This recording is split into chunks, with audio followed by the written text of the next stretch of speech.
Attorney, inaabuso kami verbally ng aming manager. Ano ang pwede namin gawin? Hey TikTok, this is Attorney BVB of Respicio & Company Law Firm. Sagutin natin to. Meron kayong legal na magagawa para maprotektahan ang mga sarili ninyo. Una, i-document ang pang-aabuso. Itala ang eksaktong sinabi, petsa, oras, at kung meron mang mga witnesses. Mahalaga ito bilang ebidensya. Pangalawa, i-report ito sa HR o sa management. Merong obligasyon ng employer na tiyakin na ligtas at maayos ang workplace. Pangatlo, kung hindi nila ito naaksyonan, pwede kang magsampa ng reklamo sa DOLE.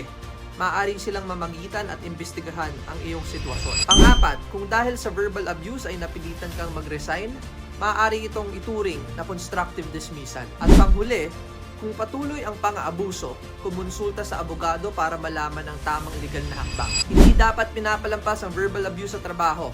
Merong mga batas na nagpaprotekta sa mga empleyado laban sa ganitong klase ng harassment. Muli, ako po si Attorney BVB ng Respicio & Company Law Firm at laging tandaan, sa bawat problema may legal remedy.